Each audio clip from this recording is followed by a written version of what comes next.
Hey everyone, welcome to Revenge and Regret.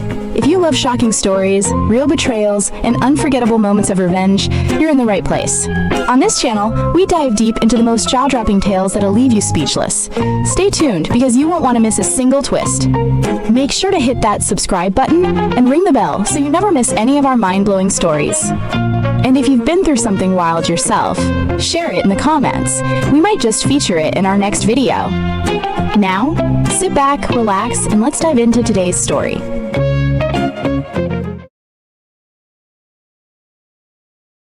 Well, obviously this is the real news of the day. Stanford. Forget pink booties, we're talking cardinal red. The voice, sharp and familiar. Aunt Carol, of course, cut through the cheerful din of my own baby shower like shattered glass.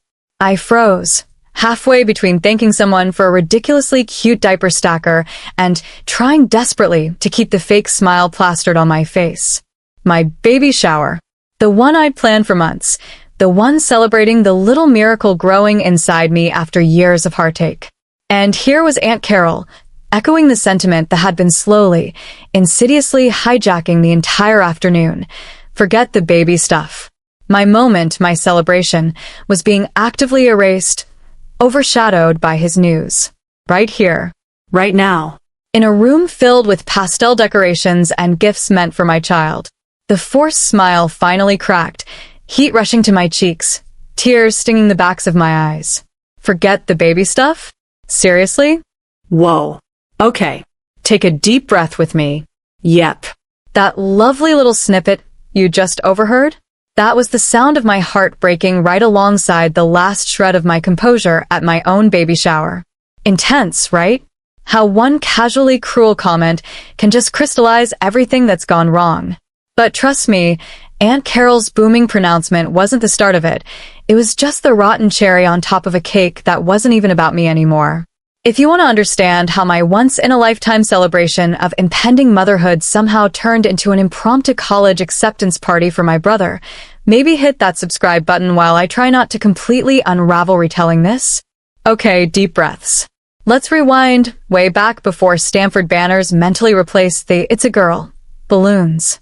First, you need to understand how much this baby shower meant to me. Me and my partner, Chris, we didn't have the easiest journey to get here. There were years of trying, hoping, heartbreaking negative tests, invasive procedures, quiet tears shed together in the dark. Each month felt like a gamble. Each disappointment chipped away at our hope.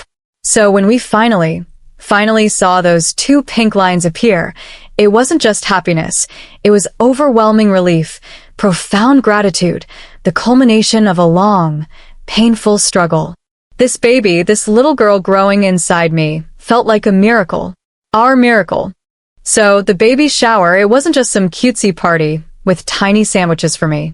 It felt like a victory celebration. A welcoming of this fiercely wanted child into our community of friends and family. I obsessed over every detail. The invitations with little watercolor elephants. The decorations in shades of soft pink and gold. The playlist filled with happy, gentle songs. The gluten-free cupcakes for my cousin with celiac. I wanted it to be perfect, a bubble of pure joy reflecting how incredibly thankful I was. Chris was amazing, helping with everything, just as excited as I was. We spent weeks planning, crafting, anticipating this day dedicated to our daughter. And then there's my brother, Kevin. Look, I love my brother. I do. But our dynamic has always been a little skewed. He's the golden child. Always has been. Naturally brilliant, effortlessly athletic, charming. Everything just seemed to come easily to him. And my parents, bless them, they adore us both, but Kevin's achievements always seem to take center stage. His soccer trophies got the prime spot on the mantelpiece, his academic awards were laminated, his stories dominated family dinners. I was the quieter one, the more sensitive one, the one whose accomplishments, while celebrated, never quite generated the same level of explosive parental pride. It wasn't malicious, I don't think. It was just the way things were. Kevin shone brighter, and everyone, including me sometimes, just naturally turned towards his light. He's smart, ambitious, And for the past year, his entire focus has been on getting into his dream school, Stanford. Early admission. It was all anyone in the family talked about. Constant discussions about application essays, SAT scores, campus tours. His stress was palpable, and we all supported him, of course.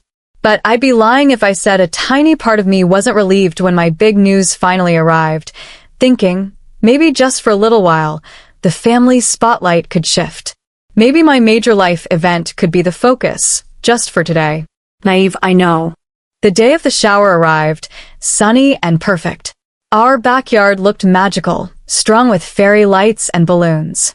Friends and family started arriving, showering me with hugs, congratulations, and adorable, impossibly tiny baby outfits. The atmosphere was exactly what I'd hoped for, warm, joyful, filled with laughter and excitement about the baby.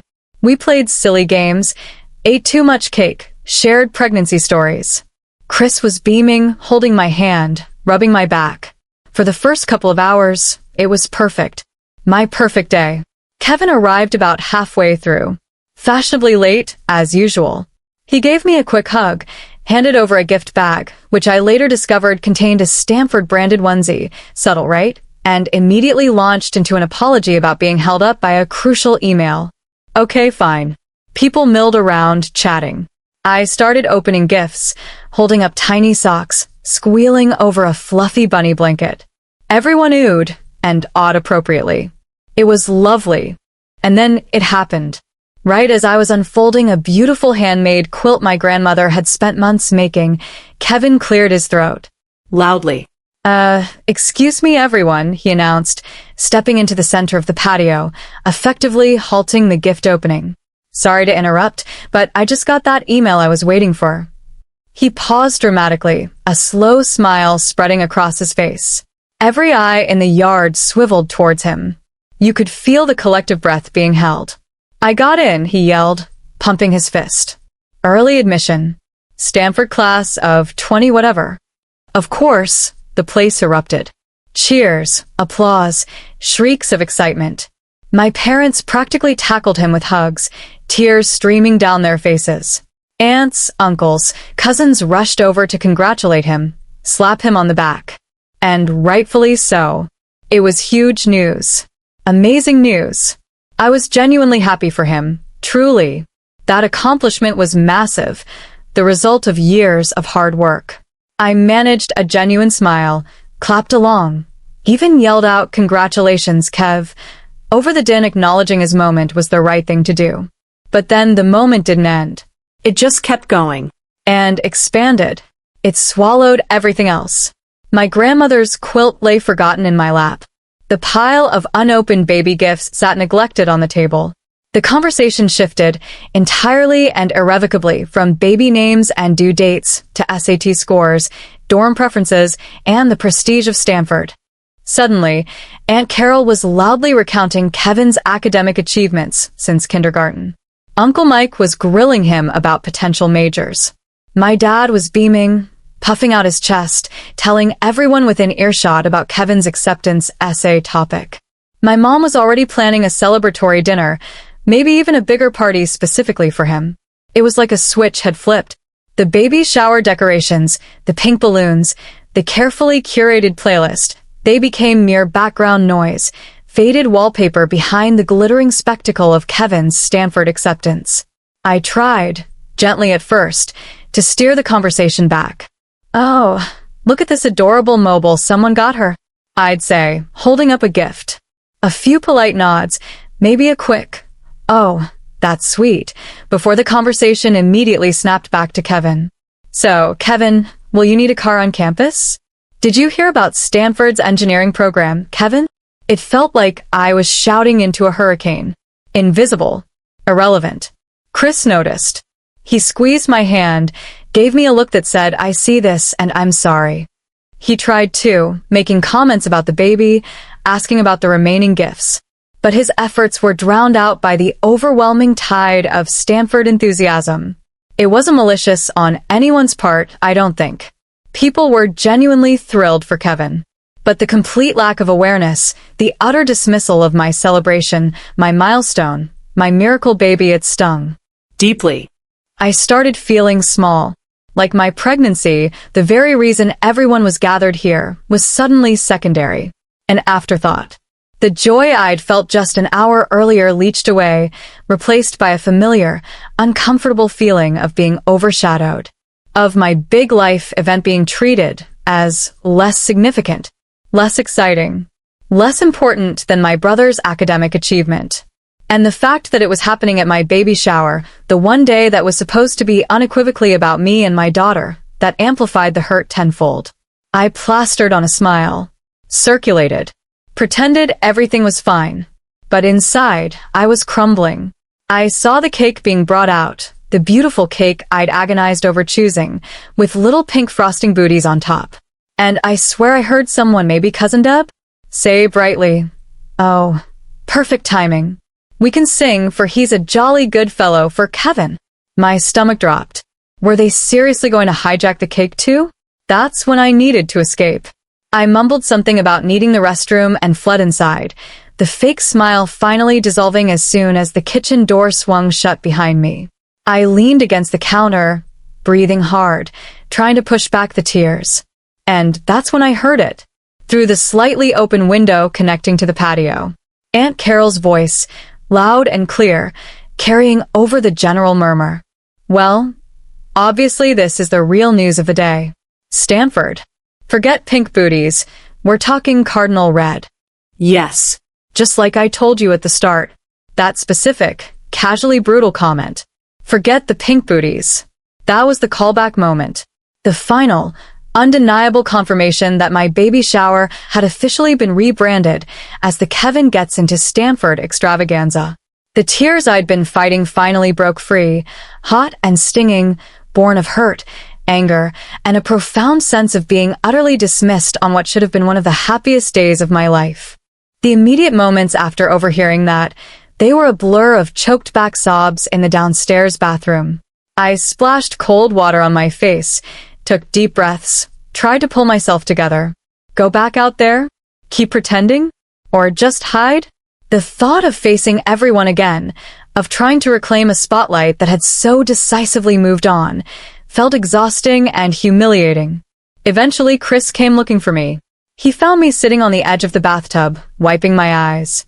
He didn't say much, just wrapped his arms around me tight. "I know," he murmured into my hair. "This sucks. I'm so sorry." His quiet solidarity was the only thing that got me through the rest of the afternoon.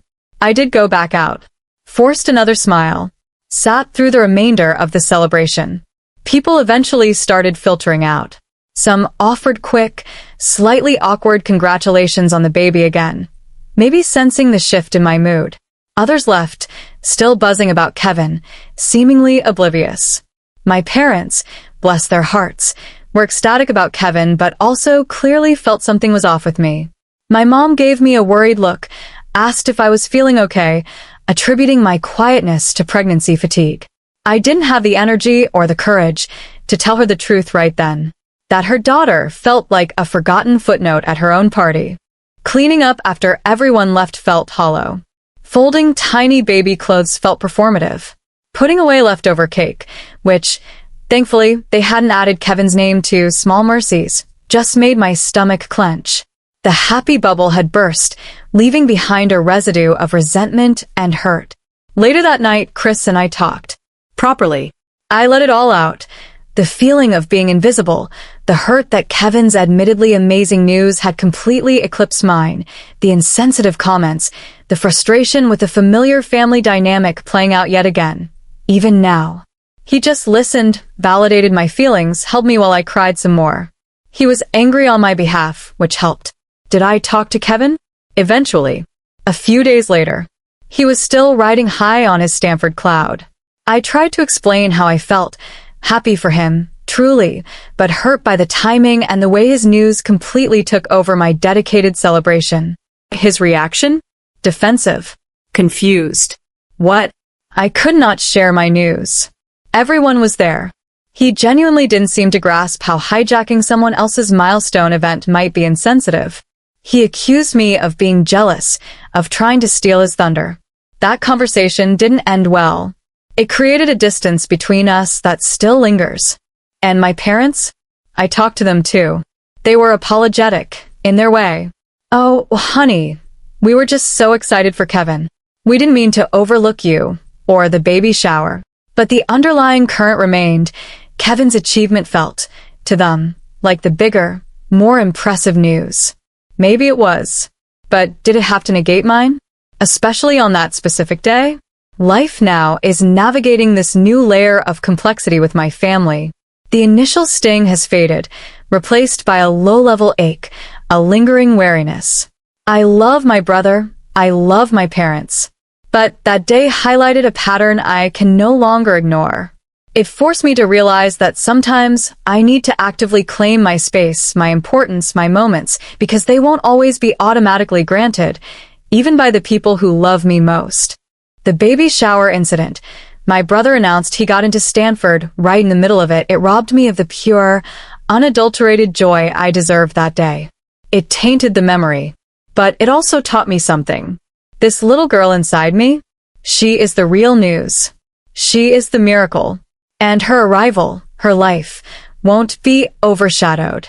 I'll make sure of it. Finding my voice, protecting my boundaries, celebrating my milestones without apology. That's the ongoing lesson. It's work I shouldn't have had to do because my brother announced he got into Stanford at the worst possible time, but it's work I'm doing now. Looking back, the day my brother announced he got into Stanford wasn't just about his achievement. It became, unexpectedly, about me finding the resolve to ensure my own light doesn't get extinguished by someone else's shine, even when that someone is family. The fact that my brother announced he got into Stanford during my shower still hurts, but the silver lining, perhaps, is realizing I deserve to celebrate my own life, loudly and unapologetically. That realization is its own kind of milestone, overshadowed by how my brother announced he got into Stanford, but important nonetheless. Family dynamics are tricky things, aren't they? Sometimes the people closest to us are the ones who unintentionally hurt us the most by overlooking us. Have you ever felt like your own big moment got hijacked? Let me know your stories down below. It helps to know you're not alone.